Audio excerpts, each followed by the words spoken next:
안녕하십니까. 환경위생학의 조은진입니다. 네, 드디어 실기에 접어들었습니다.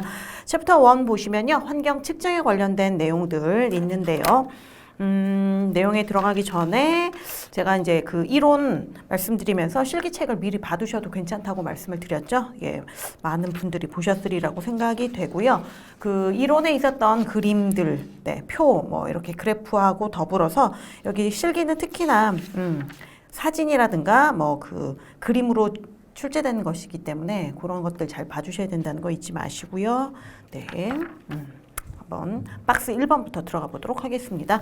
자, 박스 1번은요, 공기의 조성에 관련된 내용인데요. 괄호 1번에 공기의 성분과 농도, 표준 상태에서라고 이렇게 되어 있습니다. 1번 동그라미에 일단 밑줄을 좀 쭉 쳐놓을게요. 가장 많은 기체, 질소죠. 네, 78.09 이렇게 되어 있는데 78% 정도, 그 정도로 생각하시면 되고, 산소는 한 20% 정도 차지하고 있죠. 그 다음에 세 번째로 많은 게 아르곤이고, 그 다음에 이제 탄산이라고 나와 있는데 요거 이산화탄소예요. 0.03% 정도 대기 중에 존재하고 있다는 거 알고 계시면 되겠습니다. 자, 2번 동그라미하고 3번 동그라미는요, 여러분들이 읽어보시면 되겠고, 괄호 2번에 대기의 수직 구조와 온도 변화 한번 보시도록 할게요.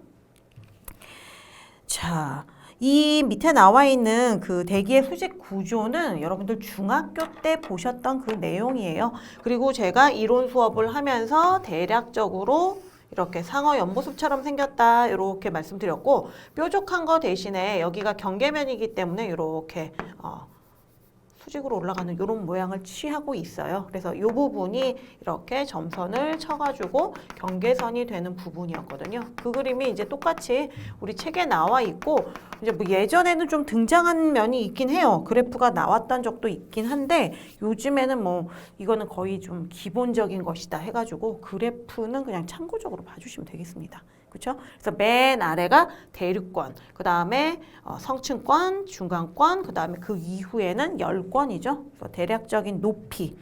자, 우리 그 교재에 나와 있는 그래프는요, Y축이 기압으로 되어 있어요.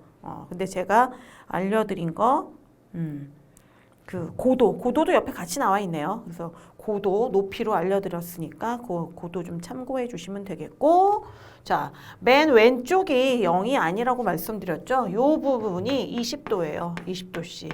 20도씨에서 시작해서 대륙권에서는 올라갈수록 온도가 낮아졌다가 올라갔다가 또 낮아졌다가 쭉 올라간다.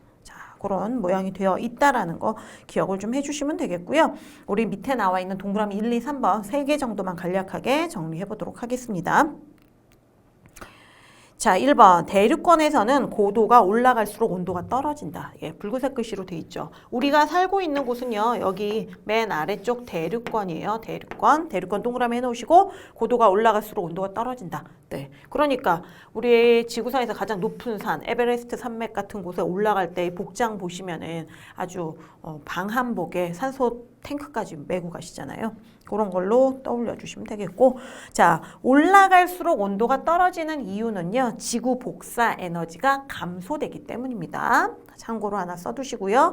그 다음에 대륙권 바로 위에 있는 성층권, 특히나 이 성층권의 중간쯤에는요, 오존이 밀집되어 있죠. 자, 오존이 밀집되어 있는 오존층이 있다라는 거 하나 챙겨두시면 되겠고, 2번 동그라미에 보시면 성층권의 그 중간 부분에 있는 오존층은, 자, 고도가 높이 올라갈수록 온도가 올라가요. 왜? 오존은 우리가 이제 대기 중에서 오존 지수를 따지면 얘가 나쁜 거지만 성층권에 존재하는 오존층은 상당히 이롭죠. 그래서 이 오존층이 파괴되지 않도록 많은 노력을 기울이고 있는데요. 왜냐하면 자외선의 흡수 때문이에요. 태양에서 내리쬐는 자외선을 이 오존층이 흡수해 주기 때문에 여기서는 올라갈수록 온도가 높아지게 되는 겁니다. 자, 자외선 흡수 때문이다. 하나 참고로 기억하시면 되겠고, 3번 동그라미 역시 성층권에 관련된 얘기죠. 자, 제가 말씀드렸던 그 부분이에요. 지상 한 11km에서 10에서 한 50km 정도라고 생각하시면 되는데 그 중간 부분이 한 25km 그 부분이에요. 거기가 오존의 밀도가 최대인 오존층이 존재한다. 자, 땡땡 뒤에 지상부터 최대 밀도까지 밑줄 그어주시면 되겠고 그 최대 밀도가 되는 그 부분의 이름은 뭐다? 예, 다음 줄에 나와 있죠. 오존층 동그라미 쳐두시면 되겠습니다. 자, 그 다음에는요, 이제 괄호 3번에 대기오염 물질 나와 있는데요. 자, 요 파트부터 괄호 3번에 관련된 내용 살짝 뒤로 넘겨보세요. 괄호 3번에 관련된 내용에서 이제 출제가 조금 되는데요. 출제 경향 파이치기 오른쪽에 보시면 1차 오염 물질하고 2차 오염 물질 여러분들 많이 들어보셨죠? 요것들의 종류를 구분하는 것이 출제되고 있습니다. 그래서 우리가 이제 1차 오염 물질, 2차 오염 물질을 확실하게 좀 구분해 주자. 그래서 구분까지 밑줄을 그어주시면 되겠고, 예, 내용으로 돌아와서 동그라미 1번에 1차 오염 물질을 한번 보시도록 할게요.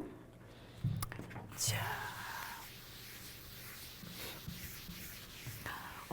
동그라미 1번에 1차 오염 물질의 박스를 하나 쳐두세요. 네, 이거는 어떤 것이냐? 땡땡 뒤에 보시면은 발생원으로부터 직접 대기로 방출되는 물질들을 이룹니다. 땡땡 뒤에 밑줄을 그어주시고, 자, 이것들의 특징은요. 아침, 저녁, 밤 이때는 대기 중 농도가 증가해요.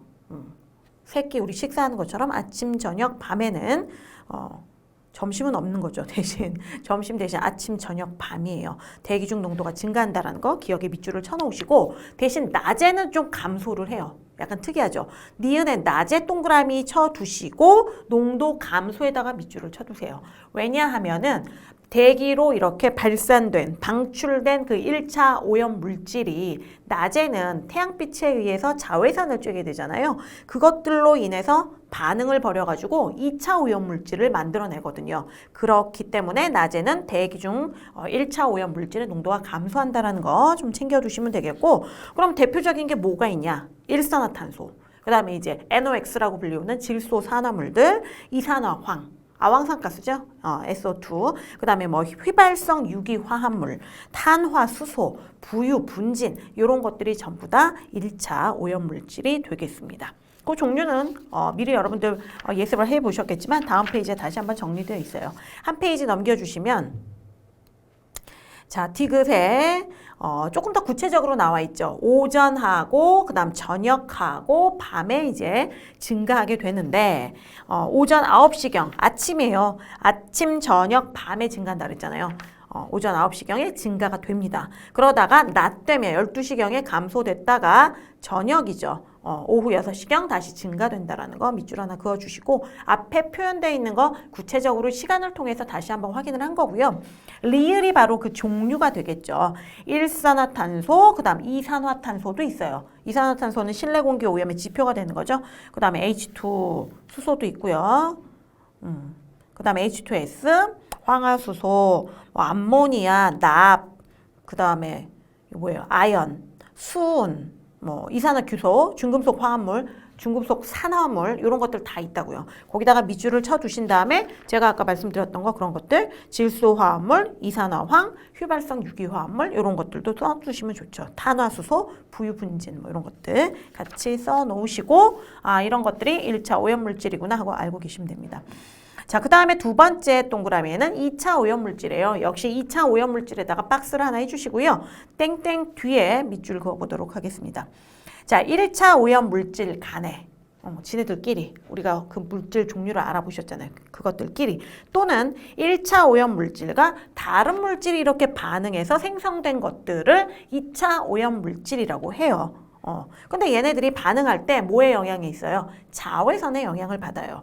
이 오염물질들이 대기 중에서 뭐 자기네들끼리나 그 1차 오염물질과 다른 물질하고 자외선의 영향을 받아서 광화학 반응을 일으켜요. 그래서 그런 것 등으로 인해서 생성된 오염물질을 2차 오염물질이라고 한다.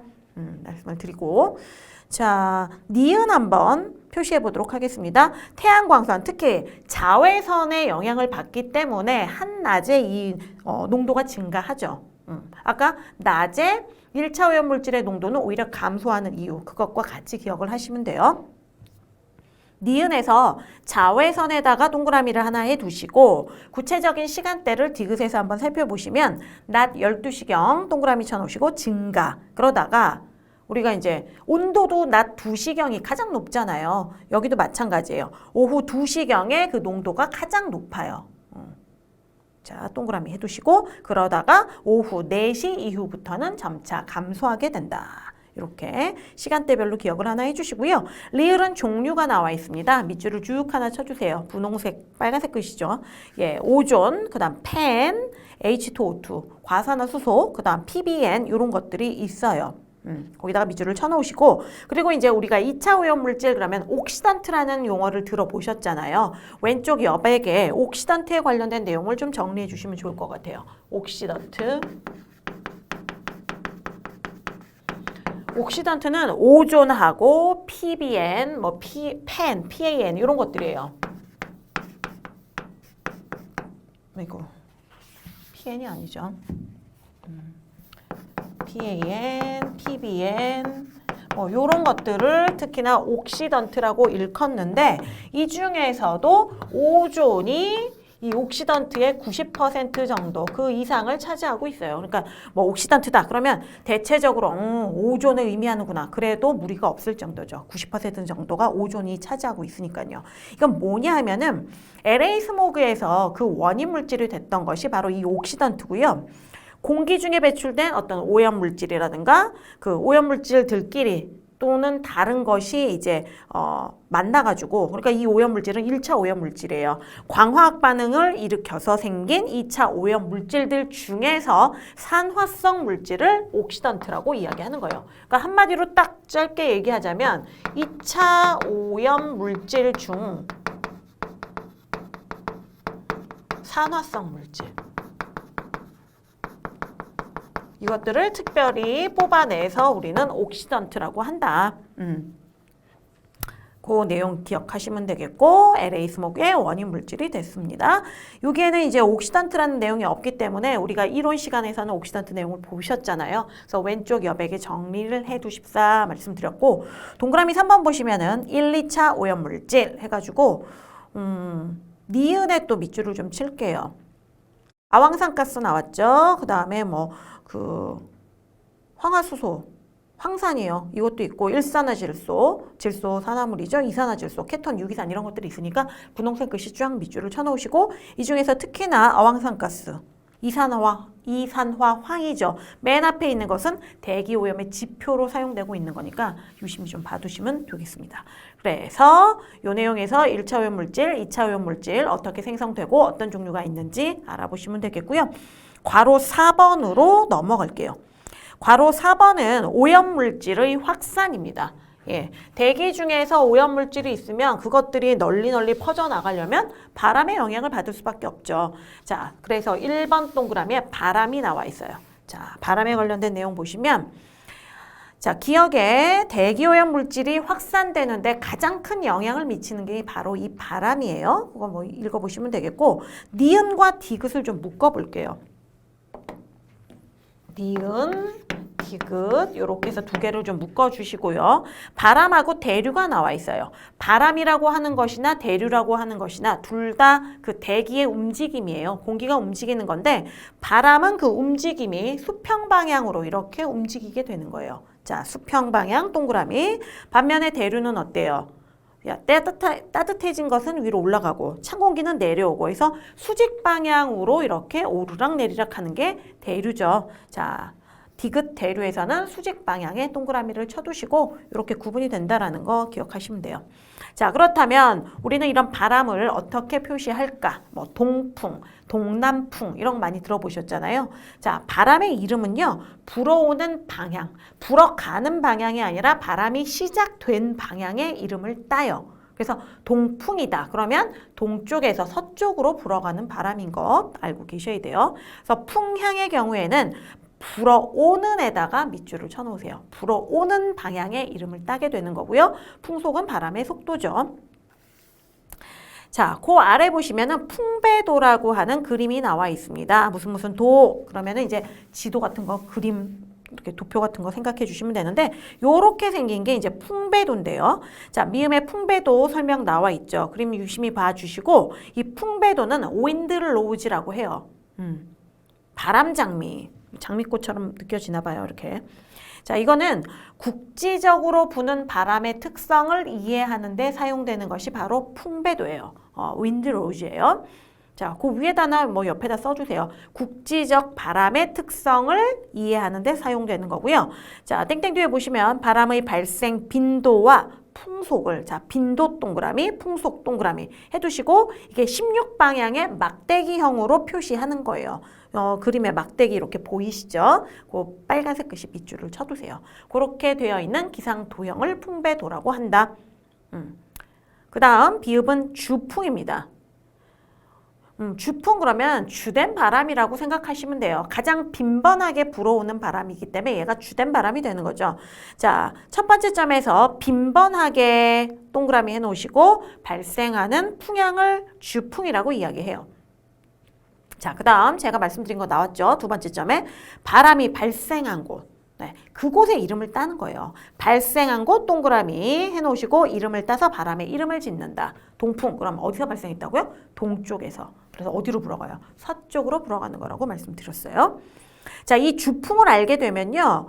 이 오염이 어떻게 확산되는지 그 확산되는 그 정도를 예측할 수가 있죠. 확산도를 예측할 수가 있어요. 그렇기 때문에 공업지역의 위치를 선정할 때 중요한 자료로 쓰이는 게 바로 이 주풍입니다. 네. 어떤 건지 이해되시죠? 자, 그 다음에 시옷 볼게요. 그렇다면 이러한 바람이 불게 되는 원동력이 되는 게 무엇이냐? 자, 기압 경도력이라고 돼 있어요. 꽤 어렵죠? 땡땡 뒤에 기압 경도력에다가 박스를 해놓으세요. 이거는 그냥 기압차 때문에 생기는 힘이라고 생각하면 돼요. 기압차로 인해 생기는 힘. 기압차가 생겨야 바람이 불잖아요. 자, 기압차로 생기는 힘을 기압 경도력이라고 하고요. 자, 고기압에서 저기압으로 바람이 불게 되는 그 원리가 바로 이 기압 그 경도력이에요.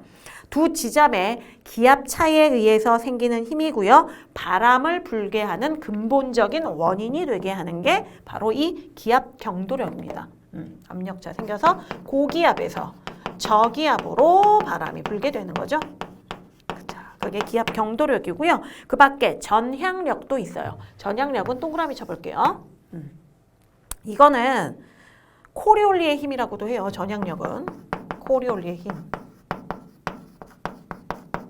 이건 지구가 자전하기 때문에 생겨나는 거거든요. 코리올리의 힘은. 자, 지구 자전에 의해서 바람에 가해지는 힘을 전향력이라고 이야기를 하고 얘도 영향을 줍니다. 그리고 그 밖에 마찰력과 중력도 바람이 불게 하는 원동력이다. 그래서 네 가지가 정리되어 있으니까 밑줄을 쭉 그어주시면 되겠고요.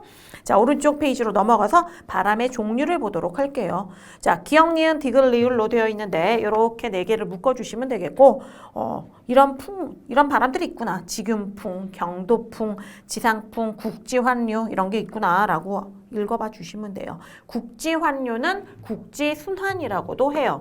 국지순환.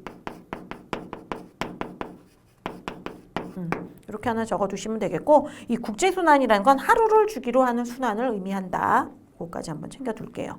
자, 밑에 그림은 해풍이 발생하는 거. 해풍이 발생하는 게 그림이 그려져 있는데요. 육풍은 요거와 반대로 생각하시면 되죠. 지금 해가 그려져 있어요. 해풍은 낮에 부는 바람이에요. 해풍 했으니까 바다 해자죠. 바람이 발생한 곳, 바람이 시작된 곳, 바다예요. 바다에서 육지로 부는 거고요. 이 반대로 밤이 되면 육풍이 불게 되는 거죠. 이것도 뭐 중학교 때 여러분들 다 열심히 공부하셨던 내용이니까요. 그림을 봐주시면 되겠고, 자, 그 밑에 이제 해륙풍하고 산고풍 정리된 거 한번 해볼게요.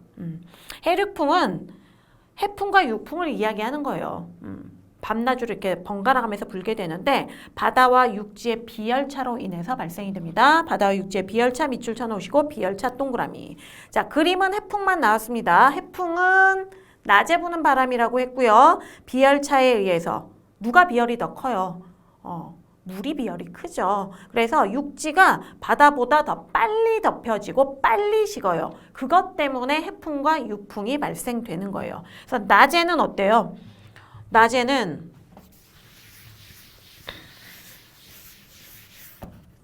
낮입니다.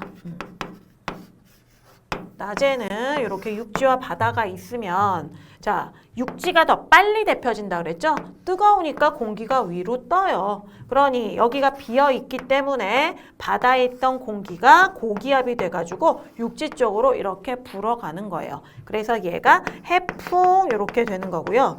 반면에 밤이 되면 밤입니다. 빨간색이. 밤이 되면 어때요? 얘가 빨리 식는다 그랬죠. 얘 물은 아직도 뜨뜻해요. 그러다 보니 바다 쪽이 공기가 상승하게 되고 자 육지 쪽의 공기가 어때요? 이쪽으로 메꿔주게 되는 거죠. 밤에 육지가 고기압 해가지고 바다 쪽으로 불어가는 그런 육풍이 발생하게 된다. 그 내용이에요. 자, 해풍에서는요. 세 번째 줄에 분홍색 글씨 있잖아요. 낮에 동그라미 해놓으시고 바다에서 육지로 부는 바람 밑줄. 반면에 육풍은요. 해가 지면 육지가 바다보다 빨리 식어요. 그래서 공기가 바다로 이동하는 거죠. 왜? 아직도 따뜻한 바다의 공기가 위로 뜨고 거기 빈자리를 육지에 있는 공기가 채워주는 거거든요. 자, 그래서 육풍도 두 번째 줄 보시면은 육지에서 바다로 부는 바람 있죠. 거기다 밑줄을 그어주시고 그 옆에 밤이라고 밤에 써주신 다음에 동그라미 해주세요. 자, 요거는 이제 바닷가에서 부는 바람이고요. 두 번째 점은 산곡풍입니다. 예, 산에서 부는 바람이란 거 알 수 있어요. 곡풍하고 산풍인데요. 곡풍은 낮에입니다. 낮에 동그라미 해놓으시고 햇빛에 의해서 경사면이 산 아래보다 더 빨리 가열된 거예요. 경사면부터 밑줄 칠게요. 경사면이 산 아래보다 더 빨리 가열돼요. 상승기류 발생. 그러니까 이렇게 이게 산이에요. 그럼 경사면이 빨리 가열돼서 떠오르니까 자 밑에서 이렇게 바람이 불어가는 거예요. 낮에. 이게 뭐다? 곡풍. 산 아래에서 산 위로 부는 바람 밑줄 해놓으시고 반면에 밤이 되면 어떻게 돼요? 그 뒤에 밑줄 쳐놓으세요. 경사면이 빨리 내각되죠. 그러니까 빨리 뜨거워지는 쪽이 빨리 식게 되는 거예요. 그래서 밤에는 얘가 온도가 낮아지니까 자 이쪽이 더 온도가 높아요. 여기 있던 것이 밑으로 채워주러 가게 되죠. 그래서 반대로 그 골짜기에서 산 아래로 부는 바람이 산풍입니다. 자, 산풍에 밤 동그라미 쳐놓으시고 경사면이 빨리 냉각 밑줄 해주신 다음에 괄호 안에 산 위에서 산 아래로 부는 바람에다가 밑줄 쳐주시면 돼요. 아래에는 산곡풍의 그림이 나와 있습니다. 자, 그 다음에는요, 세 번째 점에 푯풍. 예. 푯 현상 해가지고 배우셨던 거 기억나죠? 높새바람을 의미하는 거예요. 요게 이제 36회 때 좀 출제된 바가 있다. 이렇게 표시가 되어 있는데. 자, 푯 현상을 나타내는 그림 한번 참고로 보시면 되겠고요. 요거 하기 전에 우리 넘겨야 되니까 핵심 OX 한번 살펴볼게요. 1번에서 대륙권에서는 고도가 올라갈수록 온도가 떨어진다. 어때요? 맞죠? O예요. 왜? 올라갈수록 지구 복사 에너지의 양이 감소되기 때문이라고 제가 말씀드렸고 그 다음 2번에 2차 오염 물질은 직접 대기로 방출되는 겁니까? 발생원으로부터. 요거는 1차 오염 물질에 대한 설명이었죠. 2차를 1차로 바꿔주시면 되겠고 X를 답으로 찾아내시면 되겠습니다. 자, 그 다음 3번. 방금 해륙풍 공부하셨는데 해륙풍은 바다와 육지의 비열차로 인해서 발생한다. 맞네요. O예요. 되셨죠? 자, 그러면 한 페이지를 넘겨가지고 높새바람 한번 보도록 하겠습니다. 자, 왼쪽 페이지로 이렇게 딱 보시면 막대기 하나 나와 있죠?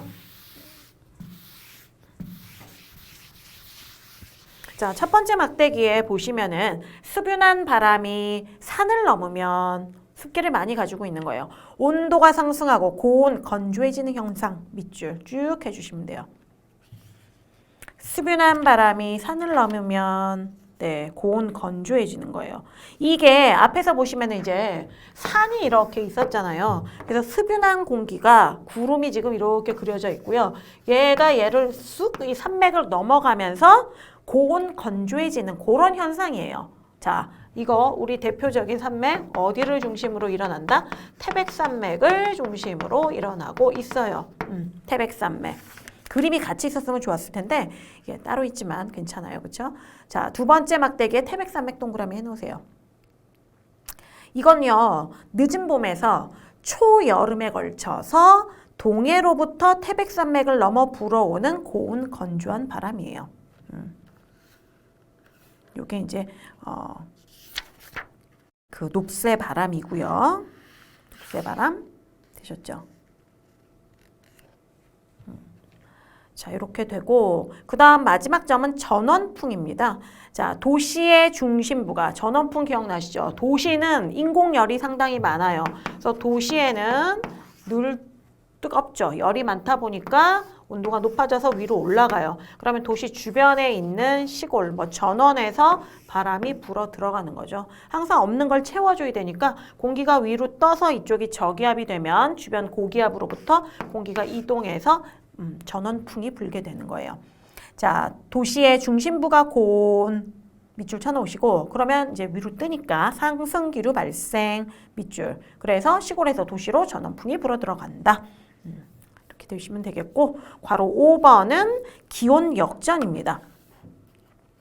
자, 출제 경향 파이칭 한번 보시면요. 기온 역전의 발생과 그 피해를 주로 묻고 있으니까요. 피해까지 밑줄을 좀 그어주시면 되겠습니다. 자, 기온 역전. 그림이 하나 나와 있는데 그거 참고로 봐주시면 되겠고요. 동그라미 1번에서 대륙권에다가 동그라미를 해주세요. 대륙권에서는 어떻다 그랬죠? 위로 올라갈수록 온도가 낮아져요. 자, 그건 알고 계시고 그러면은 얼마큼 올라갔을 때 구체적으로 어느 정도 하강하느냐 그게 옆에 쓰여져 있습니다. 평균 기온 감온율은 0.65도씨예요. per 100m마다. 그러니까 우리가 지표면에서 100m 상공으로 올라갈 때마다 0.65도씩 낮아진다라는 거죠. 그 부분 밑줄 쳐놓으시고 자, 그렇기 때문에 보통 하층에서 상공으로 올라갈수록 온도가 낮아지는 것이 이래 그런 일이에요. 보통이에요. 근데 이게 보통인데 이게 일어나지 않고 오히려 올라갈수록 어떤 거죠? 올라갈수록 낮아지는 게 아니라 온도가 오히려 높아지게 되는 거. 그게 바로 기온 역전이죠. 아래가 따뜻하고 올라갈수록 낮아진다 그랬잖아요. 그러면 낮아지면 밑으로 내려오려고 그러고 따뜻한 건 위로 올라가려고 하고 이렇게 대류가 일어나야 되는데 이게 오히려 올라갈수록 따뜻해지는 거예요. 그러면은 따뜻하니까 그냥 위쪽에 가만히 있고 아래쪽이 차가운 쪽이니까 밑에 그냥 있거든요. 그럼 안정하게 그냥 머물러 있게 돼요. 그럼 대기 오염의 확산이 일어나지 않아서 오염이 증가되는 그런 효과가 나타나게 되는 거죠. 자, 그 얘기입니다. 2번부터 6번 동그라미가 이렇게 쭉 정리되어 있는데요. 2번부터 6번을 다 묶어 놓으세요. 2번부터 6번 해가지고 이렇게 싹 묶어 놓으시고 특징 밑줄 좀 쳐볼게요. 수직 운동이 억제돼요. 안정하니까. 자, 억제된 밑줄 해놓으시고 그러다 보니 안정해서 대류 현상 일어나지 않죠. 2번과 3번은 결국은 같은 것을 의미하는 말입니다. 자, 하층에서 생긴 대류 현상도 2층에서는 저지되고 그 다음에 대기오염 물질이 대기층으로 쉽게 확산되지 못해요. 왜? 안정하니까.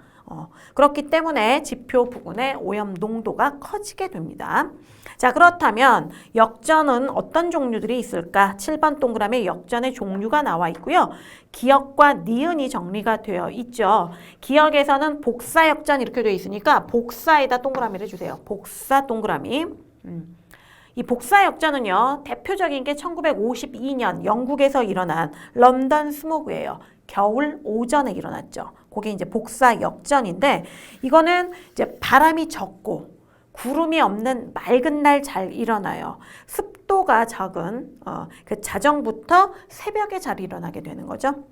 안개 발생이 또 쉽고요. 그런 특징들을 가지고 있습니다. 첫 번째 점에 뒷부분에 밑줄 칠게요. 지표에 접한 공기가 상공의 공기에 비해 더 차가워져서 발생되는 거예요. 따뜻해야 되는데 지표의 부근의 공기가 더 차가워져서 발생돼요.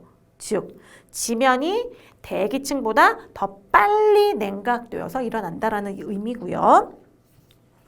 그 다음에 니은의 침강역전 역시 동그라미 해주시고 이 침강역전은 1954년 미국의 로스앤젤레스에서 일어난 그 LA 스모그예요. 그때 발생됐던 역전 현상이에요. 침강역전. 자, 첫 번째 점에 고기압 중심 부분에서 발생해요. 고기압 중심 부분 밑줄. 그러니까 어때요? 상공으로부터 공기가 이렇게 침강하게 돼요. 그 다음 두 번째 점에 기층이 서서히 침강되면서 단열 변화로 승온 밑줄. 그 다음 장기적으로 계속되고요. 장기적 밑줄. 그 다음에 맨 마지막 점에 수직으로 대기가 확산되는 것을 방해하게 된다. 네, 이렇게 기억을 해두시면 되겠습니다. 자, 그 다음에 괄호 6번 보시면은 대기 안정도와 플룸의 모양이라고 이렇게 되어 있습니다. 자, 플룸은 연기 기둥을 의미하는 거고요.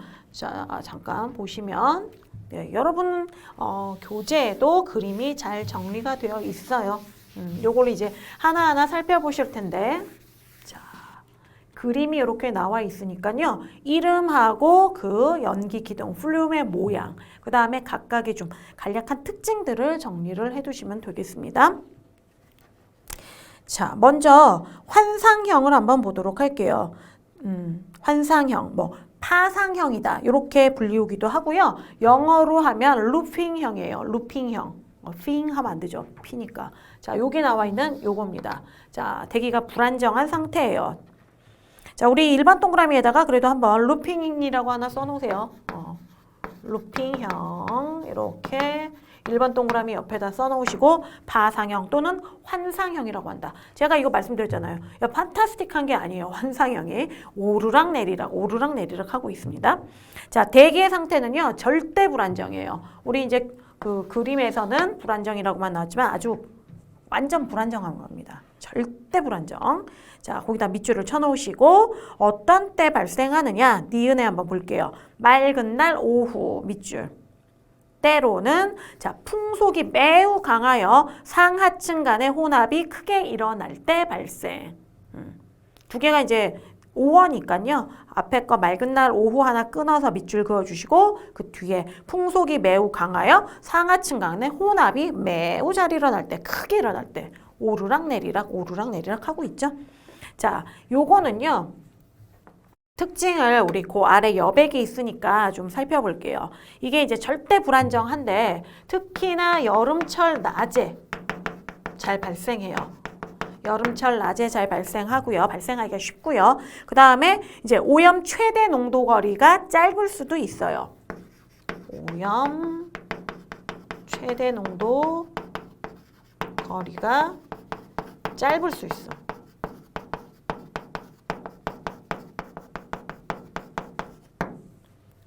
자, 이거는 뭐 무조건 이렇다는 게 아니라 발생은 쉬움. 구체적으로 좀 쓸까요? 낮에 발생이 쉽습니다. 자, 그 다음에 만약에 요렇게 생겼는데 굴뚝이 높이가 낮은 거예요. 충분한 높이가 아니라 굴뚝이 낮게 되면 어때요? 오르락내리락 하면서 이 풍하 쪽 지상에 아주 오염이 강한 오염원이 이렇게 생기게 되겠죠. 그런 것까지. 굴뚝이 낮으면 글씨가 이상하죠? 네.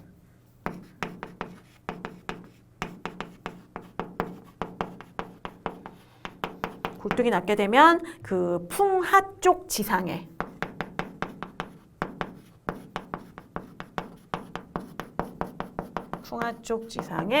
강한 오염원이 형성이 되는 거예요. 오염원 형성.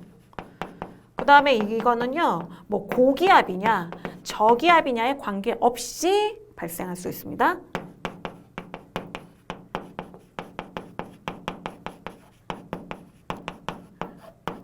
발생한다.